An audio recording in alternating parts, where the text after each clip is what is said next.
केरल के वायनाड की शांत पहाड़ियों और बागानों के पीछे एक बढ़ता हुआ खतरा स्थानीय समुदायों को लगातार परेशान कर रहा है।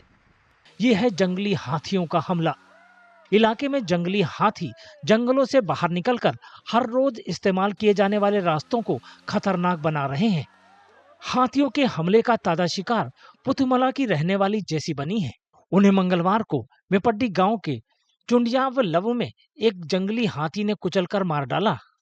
हमले के वक्त जैसी अपने पति के साथ स्कूटर पर जा रही थी। इस हमले में उनके पति भी घायल हो गए।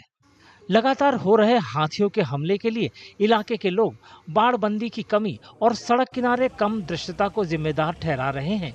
वे इस क्षेत्र में बढ़ते मानव वन्यजीव संघर्ष को रोकने के लिए तुरंत कदम उठाने की मांग कर रहे हैं।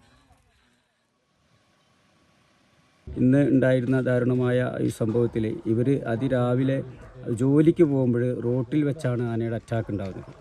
മറിച്ച് ഇവരാരും തന്നെ കാട്ടിൽ കയറിയിട്ടല്ല ഇങ്ങനൊരു സംഭവം ഉണ്ടാകുന്നത്. റോട്ടിൽ ജോലിക്ക് പോകുന്നതിന് വേണ്ടി സ്വന്തം വാഹനത്തിൽ ജോലിക്ക് പോകുമ്പോഴാണ് റോട്ടിൽ ആന ഉണ്ടാകുന്നത്. അപ്പോൾ ആനയെ കാണുവാൻ ദൂരെ നിന്ന് പോലും കാണുവാൻ കഴിയാത്ത രീതിയിൽ മിസ്റ്റ് ഉണ്ടായിട്ടുണ്ട്. അതേപോലെ തന്നെ കാട് രണ്ട് സൈഡിലും റോഡിന് രണ്ട് സൈഡിലും കാടായതുകൊണ്ട് തന്നെ ആനയെ കാണുവാനും കഴിയില്ല. റോഡിൻ്റെ ഇരുവശവും ആന പതുങ്ങി നിൽക്കുന്നത് പോലും കാണാത്ത രീതിയിലാണ് കാടുകൾ വളർന്നിട്ടുള്ളത്. ഈ കാടുകളുടെ ഇരുഭാഗവും വെട്ടി നീക്കുന്നതിന് വേണ്ടി സർക്കാരിലേക്ക് പ്രപ്പോസൽ കൊടുത്തിട്ടുണ്ട്, അറിയിപ്പ് കൊടുത്തിട്ടുണ്ട്.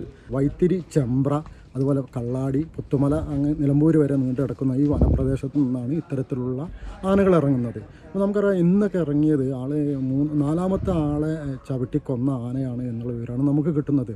അപ്പോൾ ഇത്തരം കാര്യങ്ങൾ ഇവിടെ ഇങ്ങനെ ആവർത്തിക്കുമ്പോൾ ഇത് ഫെൻസിങ്ങിൻ്റെ അഭാവം തന്നെയാണ്. കാട്ടാനശല്യം പൊതുവെ ഉണ്ടാവാറുണ്ട്.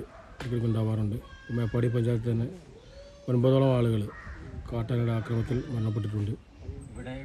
ഇതിനൊരു ശാശ്വതമായ പരിഹാരമാണ് ആവശ്യപ്പെടുന്നത്. കൃത്യമായിട്ട് എല്ലാ ഓരോ സംഭവം ഉണ്ടാകുമ്പോഴും അപ്പം എന്തെങ്കിലും ചർച്ച ഉണ്ടാകുന്നല്ലാണ്ട് പിന്നീട് ഒരു തീരുമാനം ഉണ്ടാകുന്നില്ല. हमले का शिकार हुए परिवार के लिए तत्काल 5 लाख रुपए की वित्तीय सहायता की घोषणा की गई है। साथ ही परिवार के एक सदस्य को अस्थायी सरकारी नौकरी देने का भी वादा किया गया है।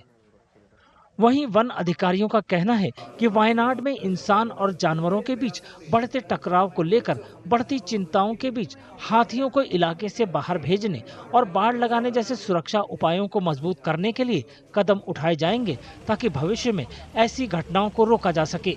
हालांकि जंगल के इन किनारों पर रहने वाले लोगों के लिए घर लौटने के हर सफर पर डर का साया मंडराता रहता है।